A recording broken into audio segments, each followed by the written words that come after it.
Chapter 17.4। तो हमारा next chapter है 17.4, जहां हम पढ़ेंगे कल्पित माध्य के बारे में। समांतर माध्य को पढ़ते हुए हमें 3-4 दिन हो गए हैं। तब समांतर माध्य का एक और नया तरीका या नई विधि जिसे बोलेंगे कल्पित माध्य मानकर याद करना। समांतर माध्य यानी x बार प्लस कल्पित माध्य मानकर याद करना। कल्पित माध्य जिसे हम a से दर्शाते हैं, a और एप्पल वाला a से दर्शाते हैं।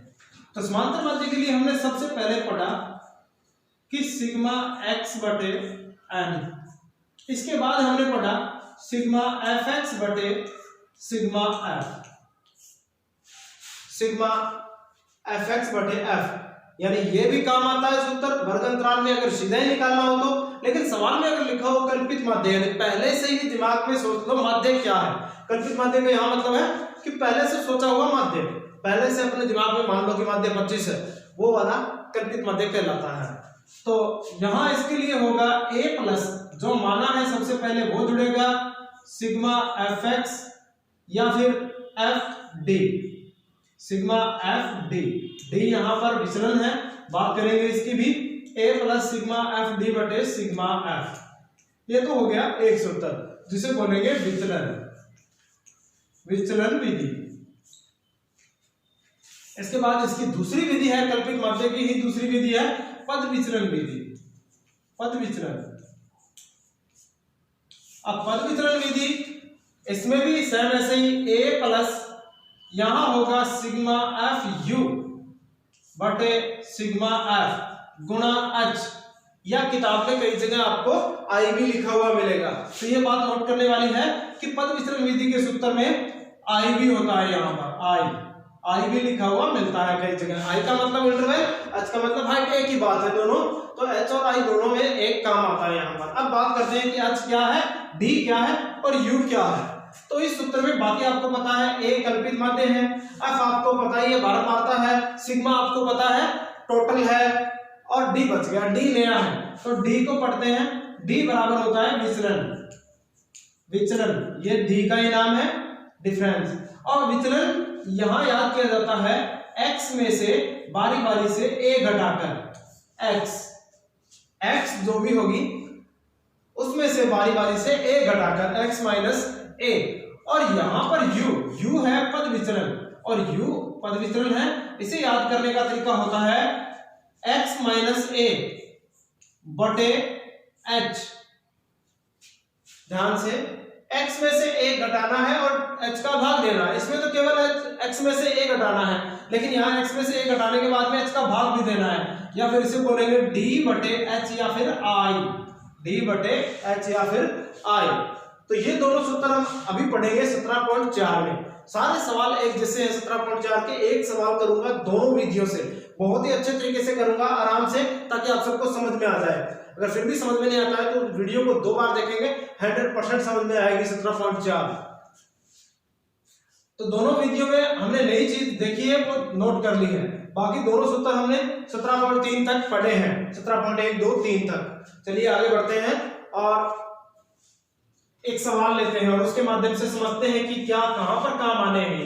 मुझे पता है नया टॉपिक है, जो भी 10th क्लास में आए हैं उनके लिए बहुत ही नया टॉपिक है, तो उन्हें थोड़े टाइम लगेगा समझने में। जो 10th में है उन्हें कोई दिक्कत नहीं है। एक सवाल लेते हैं, सवाल यह है कि कल्पित माध्य मानकर समांतर माध्य याद कीजिए, और मैं सवाल ले रहा हूं 4 नंबर सवाल, जिसमें है 15 से 20, 20 से 25, ये वाले वर्ग अंतराल है 70 तक, तो यही ले रहा हूं मैं। सवाल नंबर 1, वर्ग दिए हुए हैं 15 से 20, 20 से 25, 25 से 30, काफी बड़ा सवाल है, आराम से 30 से 35 आराम से करेंगे, इससे बड़ा सवाल नहीं है यहाँ पर। 35 से 40, 40 से 45, 45 से 50, 50 से 60, 50 से 55, 55 से 60, 60 से 65 और 65 से 70। 65 से 70 तक वर्ग अंतराल दिए हुए हैं यहाँ पर। दिख रहा होगा आराम से, मैं बोल भी रहा हूं, जिसको कोई अक्षर दिखाई नहीं दे रहा है या कोई भी वर्ड दिखाई नहीं देता है तो वह बोल भी रहा हूं, तो मेरे बोलने के साथ भी उसे समझे अच्छे से। तो यहाँ पर 70 तक वर्गतंत्र दिए हुए हैं और आगे लिखा है एफ, मकानों की संख्या, पानी पर खर्च और मकानों की संख्या। एफ 7 5 7 8, सबसे पहले वाले में है 7 5 7 8, यहां पर इस तरह से।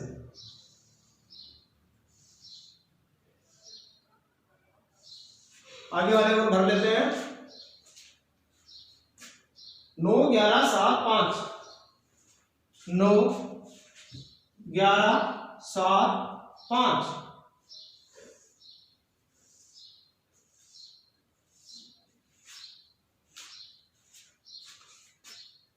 4 4 3, 4 4 और 3, 70 तक, ये इनकी एफ है। ऐसे सवाल हमने अभी 17.3 में हल किए हैं, लेकिन उनमें हमने सीधा एफएक्स से याद किया था, यानी साधारण सूत्र से। अब हम नई विधि लगा रहे हैं। अब ये बात है कि नई विधि लगाने का औचित्य क्या है, क्यों लगा रहे हैं, जब हमने माध्य सीधा ही निकाल लिया था। रीजन ये है कि अगर सवाल में आंकड़े बहुत बड़े हो, दशमलव में या गुणा भाग बहुत बड़े हो, तब हम क्या करेंगे, इतनी कैलकुलेशन निकालते निकालते हमारा 1 घंटा खराब हो जाएगा, यानी एग्जाम होल्ड का 1 आवर आपका चला जाएगा एक सवाल में। तो ऐसा काम नहीं करना है, इसीलिए हमें नई विधि से काम में लेना है। तो यहाँ पर हमें बनाना है एक्स। तो आपको दिमाग में बात ठाननी है कि अगर मध्य निकालना है तो हमें मध्य मान चाहिए, यानी एक्स तो बनानी है, फिक्स काम है ये, बिना एक्स के समांतर माध्य नहीं निकलेगा। तो ये है मध्य मान। कई बार सवालों में कल्पित मध्य मान कर याद करना होता है, लेकिन मध्य मान यहाँ दिया हुआ होता है, पहले से एक्स दी हुई होती है, वर्ग अंतराल नहीं दिए होते, तो आपको मध्य मान निकालने की जरूरत नहीं होती, उसमें एक्स यहीं पे दी हुई होती है। 17.1 में और 17.4 में भी पहला दूसरा सवाल ऐसा ही है, जिसमें एक्स दिया हुआ है, वर्ग नहीं है, तो अब वर्ग अंतराल वाला काम स्किप हो जाएगा, बाकी सवाल सेम रहेगा। एक्स बनाते हैं। हमने मध्य मान को पहले 17.3 में भी बनाया था, तो ये इन दोनों के जोड़ का आधा है, यानी बीच का मान है। 15 और 20 के बीच में वैसे तो 17.5 है, लेकिन नहीं आता है, तो मैं बता दूं 15 और 20 को जोड़ो और 2 का भाग दे दो, यानी 35/2, 2 का भाग दे दो, 2 एकम 2, 1 बच गया, 2 साथी 14, फिर 1 बच गया, 10 2 5 10,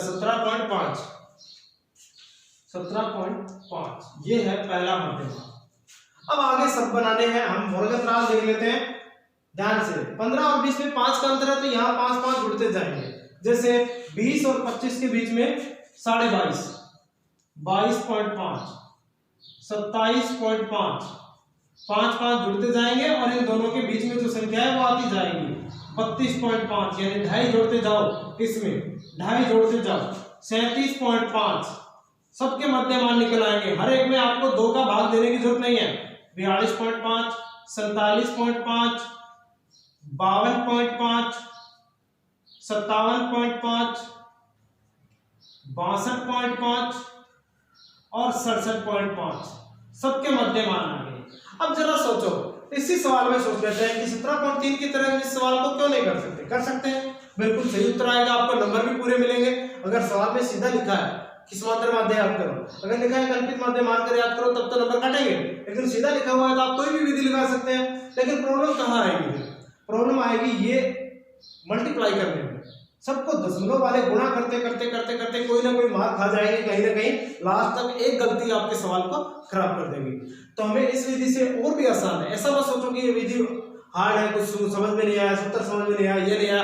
आपको 6 सवाल करते करते गारंटेड ये विधि फिट हो जाएगी दिमाग में और सब कुछ समझ में आ जाएगा। तो अगला काम, एफएक्स बनाने की जरूरत नहीं है इस विधि में।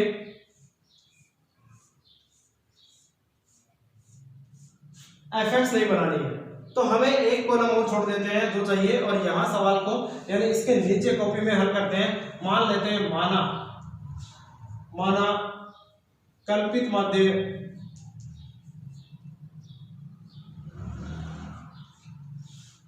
ए बराबर है अब माध्य मानने का तरीका बताता हूं आपको कि कैसे माने। एक्स में से मानना है हर बार, एफ के बारे में सोचना भी मत। कई बच्चे गलती से एफ में मान लेते हैं क्योंकि इसके बड़े बड़े आंकड़े आते ही आपको ये भी एक्स जैसी लगेगी तो आप इसमें मान लेते हैं गलती से। ऐसे कभी मत करना। एक्स में से मानना है, इसमें से मानना है कल्पित माध्य।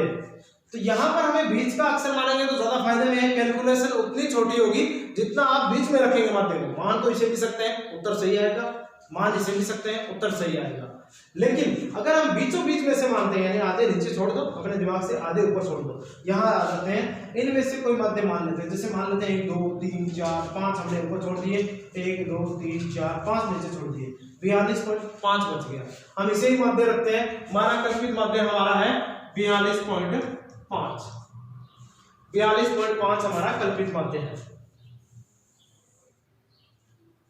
जब 42.5 हमने मान लिया है तो अगला कॉलम होगा डी, विचलन। विचलन डी बराबर होता है x माइनस ए। ध्यान से बारी बारी में से x में से a घटाएंगे। जैसे पहले बार घटाएंगे 17.5 में से 42.5। मुझे पता है 42 पॉइंट ज्यादा है और घटाने में माइनस के आंसर आने वाले हैं। आप सभी इस बात को समझो, कहीं ऐसा नहीं कि प्लस के उत्तर निकाल के छोड़ दो। सबको दिख रहा है 17.5, यानी x पहले है तो x पहले ही रहेगा। a घटाना है तो a ही घटाना है, ऐसा नहीं कि 42 में से घटाते जाओ, ऐसा नहीं। x को बारी बारी से x में से घटाएंगे a, तो 17.5 में से 42.5, फिर इसके बाद घटाएंगे 22.5 में से 42.5, इसके बाद घटाएंगे 27.5 में से 42.5। ये x यहां लिखी हुई हो सकती है, यहां लिखी हुई हो सकती है, लेकिन आपको घटाना सिर्फ x में से ही है। 32.5 में से 42.5 और ला ब्ला ब्ला ब्ला ब्ला सब में से बारी बारी से घटाना है हमें। और यहां ये लिखने की जरूरत नहीं है, ये सिर्फ आपको याद रखना है, क्योंकि मैं एक ही सवाल करा रहा हूं तो मैं लिख के भी बता रहा हूं आपको कि किस में से क्या घटाना है। कंफ्यूजन ना हो बाद में से कि सर ने किस में से घटा दिया, ये कैसे आ गया डी। तो मैंने यहाँ पे लिख दिए हैं, सारे नहीं लिख रहा हूं, इस तरह से आप घटाते जाएंगे आगे से आगे। 42.5 में से 42.5 ये आएगा 0। ये तो बहुत ही आसान है, मेरे को पता है 0 आना है। और अब जितने ये ज्यादा है उतने ज्यादा होते जाएंगे, जितने ये कम है उतने कम होते जाएंगे। जैसे समझो बात को कि हर बार घटाते वक्त एक बात तो पक्की है कि बीच में एक 0 आएगा, क्योंकि हमने माध्य इसी में से माना है, और जब उसमें से वही घटाएंगे तो 0 आना है। ये 0 आ गया। तो अब देखो वर्ग अंतराल में अंतर कितना है, 5 का, तो इनमें भी 5 का अंतर है। तो आगे वाला जब 42.5 घटाएंगे 47.5 में से तो पक्का 5 बचेंगे, 5 बचेंगे, 10 बचेंगे। ये बहुत ही आसान है, घटाओ भी 15 बचेंगे। बस एक लॉजिक समझने की बात है। 20 बचेंगे, 25 बचेंगे, बस घटा दिया सबको, बहुत ही आसान है। ऐसा ही ऊपर है, माइनस के 5 बचेंगे। अब देख लो 32.5 में से 42.5 या 42.5 में 32 और 42 10 का अंतर है। माइनस के 10 बचेंगे, माइनस के 20 बचेंगे, नहीं माइनस के 15, माइनस के 15 बचेंगे, माइनस के 20 बचेंगे और माइनस के 25 बचेंगे।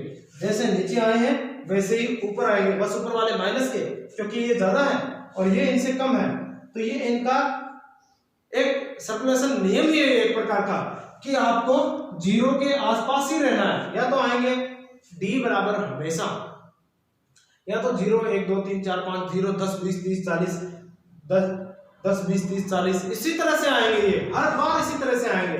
ये आपका काम है कि कैलकुलेशन छोटी करता है। अब देखो पहले हम 17.5 से गुणा करने वाले थे 7 को, अब हम 7 को d से गुणा करेंगे, क्योंकि हमें सवाल में चाहिए fd।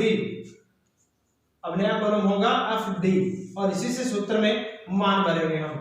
fd बनाते हैं, जो बहुत आसान हो गया, पहले के मुकाबले काफी आसान हो गया। चलिए गुणा करते हैं, 25 आते 175 माइनस के 175। ये बड़े ध्यान देने वाली बात है, माइनस प्लस का चक्कर आप बिल्कुल भी मिस मत करना। एक एक चीज को ध्यान से आराम से।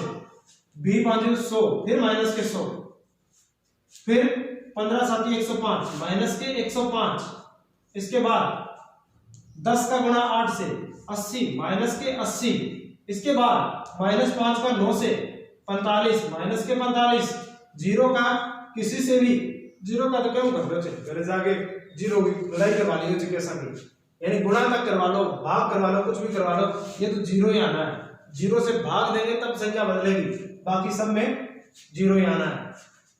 तो 35 प्लस से करेंगे 5 को f से करेंगे तो 35, 10 को 5 से करेंगे 50 और 15 को 4 से करेंगे 60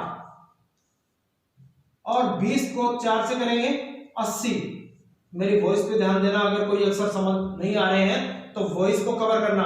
25 से 3 को करेंगे 75। सारे गुणा हमने कर लिए हैं। अब अगला कॉलम कोई बचा नहीं, यही चाहिए, तो हमें चाहिए सिग्मा एफ डी सूत्र के लिए और सिग्मा एफ। सिग्मा एफ यानी इस एफ को जोड़ दो और सिग्मा एफ डी को जोड़ दो। चलिए दोनों को जोड़ देते हैं। यहां पर सिग्मा एफ तो होने वाला है 70 और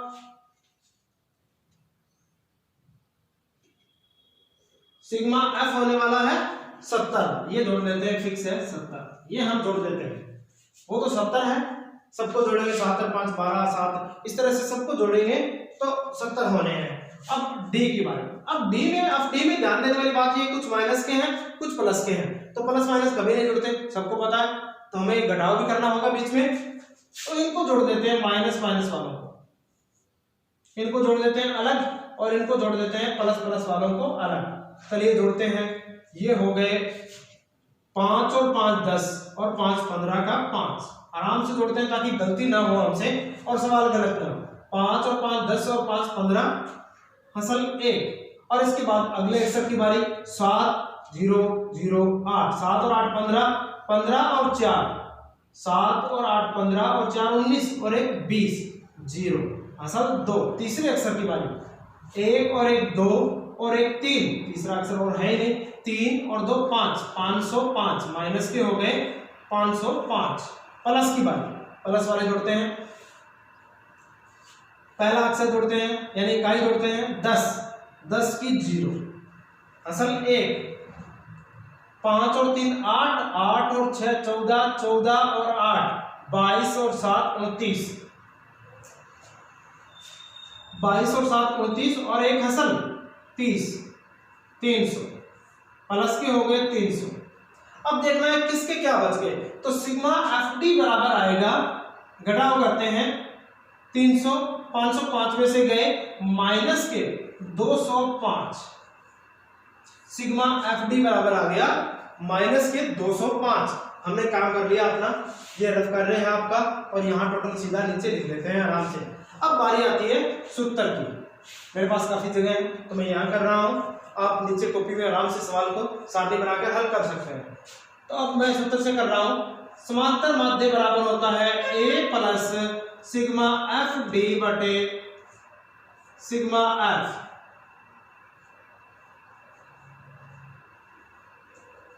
मान रखते हैं x बार बराबर होगा, a हमारा है 42.5 प्लस ऊपर माइनस है, एफ डी का योग है माइनस 205। ध्यान देने वाली बात है, जब दो निशान एक साथ आते हैं तो ब्रैकेट लगाना होता है, हमने ब्रैकेट लगा दिया।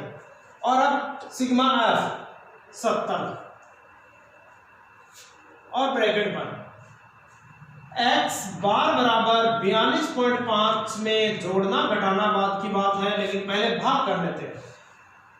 भाग कर लेते हैं, 205 में 70 का भाग देते हैं रफ कॉपी में आराम से, कोई जल्दी नहीं है हमें। 70 का भाग देते हैं, 7 21 यानी 210 तो ज्यादा हो गए, 2 7 दूनी 14 140। अब बचे हैं 65 में जाएगा नहीं, एक बिंदु उतारते हैं और इधर दशमलव लगाते हैं, दशमलव लगाते हैं और एक बिंदु उतारते हैं, तो 7 छिके 42, 8 बार 56 और 7 नीम 63, 9 बार 63, 630 बच गए 20। एक बिंदु और उतार लेते हैं, 2 अक्षर तक जाते हैं, बच गए 20 तो 200 हो गए। और अब 70 का फिर से भाग देते हैं, 7 दूनी 14, 2.92 2.92 आ गए। अब बात यह है कि किसके आगे, माइनस के आगे, वो नहीं भूलना है। अब प्लस माइनस माइनस होता है तो यहां आना है माइनस, भाग देने के बाद माइनस के आगे और प्लस माइनस ब्रैकेट खोलते ही माइनस हो गए। अब हमें घटाव करना है एक केवल, वो कर लेते हैं आराम से। 42.5 में से घटाते हैं, दशमलव की शीट में दशमलव होना चाहिए, काफी दिन हो गए आप भूल गए होंगे घटाना जोड़ना सब कुछ, तो देख लेते हैं आराम से। 42.5 में से घटाने हैं 2.92, ऊपर एक बिंदी मान लेते हैं। 10 में से 2 गए 8, उत्तर में 8, और फिर 14 में से 9 गए 5, और फिर 41 में से 2 गए 39, 39.58 इसका मध्य आ गया। अब ये हमने मध्य निकाल लिया है 39.58। वीडियो को रिपीट कर लेना, कुछ भी समझ में नहीं आया हुआ सवाल में तो सूत्र आपको याद करने हैं, किताब में आपको मिल जाएंगे। बुक्स नहीं है तो जल्दी से जल्दी बुक लेके आओ, अवेलेबल करो कहीं से भी। पढ़ना बहुत जरूरी है। लॉकडाउन का ट्रस्ट मत करो कि लॉकडाउन खुलेगा स्कूल खुलेंगे और हम वहां जाके पढ़ेंगे, ऐसी बातों के भ्रम में मत पढ़ो। पता नहीं कब क्या हो, और हो सकता है 1 साल पूरी निकल जाए। तो चलिए फिर से कुछ चीजें मैं आपको दिखाता हूं हमने क्या किया है और क्या करना है।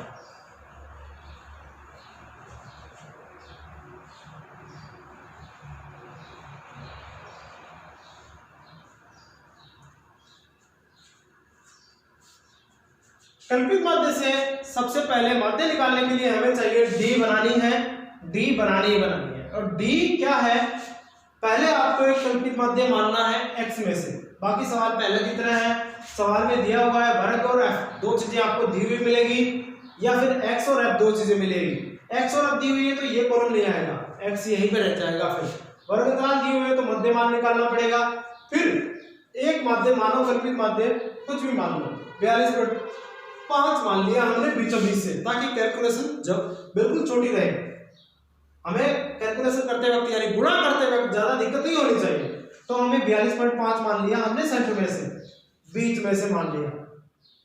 अब हमें बारी बारी से डी निकालने के लिए यानी विचलन करने के लिए x में से a घटाना है। बारी बारी से इसमें से घटाते जाओ। 42.5 -25 -20 15 -10 -5 0 5 10 15 20 इसी तरह से आएंगे ये हर बार। और इसके बाद में f d निकालनी है। f ये रहा और d ये रही, दोनों का गुणा कर दो और इसका योग चाहिए और एक f का योग चाहिए और एक कल्पित माध्य, आपका काम हो जाएगा। x बार बराबर होगा a plus sigma f d बटे सिग्मा f, बस आपका काम हो जाएगा। अब बात आती है कि दूसरी विधि क्या है, वो देखते हैं। इतना सवाल सेम रहना है, डी निकालनी है, कल्पित माध्य में डी आपको निकालनी है। अब नया क्या है वो देखो, नया है u बराबर होता है d बटे h, ये कॉलम हमें जोड़ना है और इसकी जगह एफ डी हटानी है। एफ डी हटा दिया, अब हमें d बटे h करना है। d कर लिया, u h का भाग देते हैं। h यहां पर देख लो हाइट कितनी है, 15 और 20 में 5 का अंतराल है, 20 में से 15 गए 5 बच गए, तो वो 5 हमें h की जगह काम में लेना है। h बराबर है 5 सवाल में, d बराबर ये रहा। -25 में 5 का भाग देते हैं, -5 -4 -3, 5 का भाग देते जाओ, 5 दूनी 10 -2 -1 0 5 1 5 1 2 3 4 5 और 100 नहीं तो 99% मैं आपको गारंटी देता हूं इस बात की कि यहां पर u का जो मान है हमेशा यही आएगा, चाहे तो वो 4 तक खत्म हो जाए, कम संख्याएं हैं तो 3 तक खत्म हो जाए, यानी यही आएगा 0 -1 -2 +1 +2, इसी तरह से यही आ रहा है। अगर ये नहीं आ रहा है, बड़े बड़े आंकड़े आ रहे हैं, तो आपका कहीं ना कहीं गलत है। अब हमें करना है FU, तो अब जरा सोचो कि पहले हमें इतना गणा करना पड़ा था 25 को 7 से, इस बार और भी छोटा हो गया, यानी ये विधि कैलकुलेशन को छोटा करती है, आपका समय बचाने के लिए बहुत ही छोटा कर देती है। तो अब हमें गुणा करने हैं और नया कॉलम बनाना है FU बनाते हैं।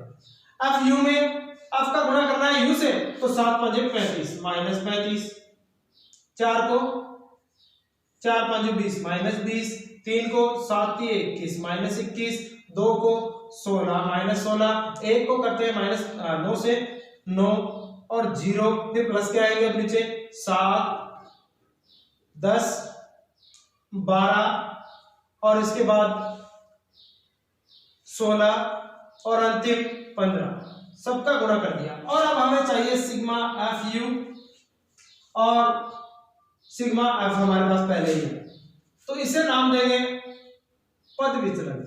यू पद विचलन है, ये पद विचलन विधि है। अगर सवाल में लिखा हो समांतर माध्य याद कीजिए पद विचलन विधि से, तो ये विधि आपको काम में लेनी है, यू निकालना है, और विचलन करके करना हो तो डी ही निकालना है केवल। अब काम हो गया अपना, माइनस वाले अलग जोड़ो और कॉपी में प्लस वाले अलग जोड़ो और घटा दो, जिसके बचते हैं वो लिख दो।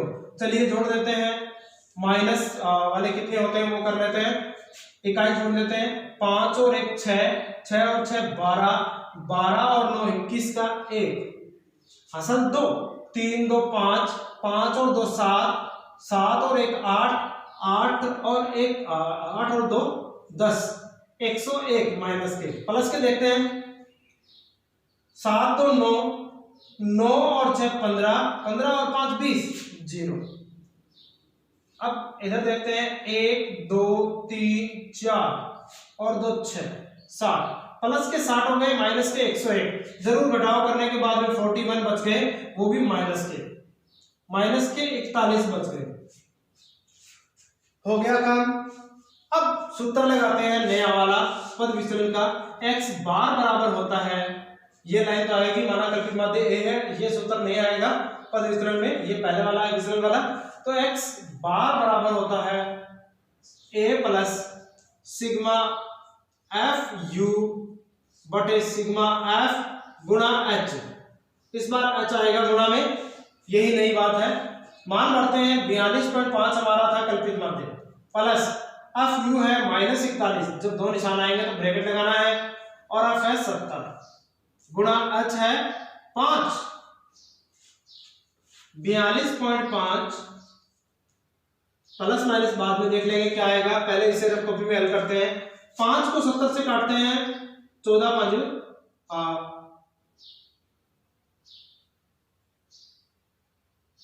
70, 14 14 5 70, तो 14 आ गए। अब 14 का भाग देते हैं,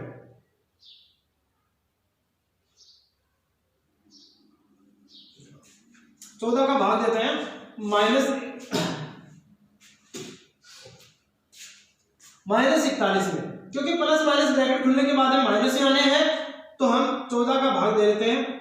14 दिए तो ज्यादा हो गए, 14 गुणे 28, 41 में 14 का भाग दे रहे हैं, 28 बच गए, 13 एक कम यानी 130, 14 निरमा 126 बच गए 4, 14 गुणी 28 यानी सेम 2.92 आ गए, और उत्तर आएंगे 38 पॉइंट, इतने आए थे ना 38.58, हाँ 39.58, 39.58। बस काम हो गया अपना दोनों विधियों से। आपको याद रखना है, ये पहले वाला सवाल जो मैंने किया था वो था विचरण से, और ये है पद विचलन से, यही है 17.4, इसके अलावा 17.4 में कुछ नहीं है।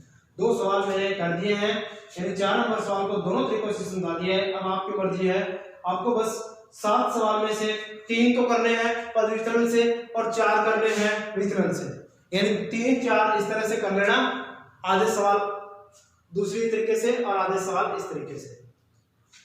तो ये था हमारा समांतर माध्य।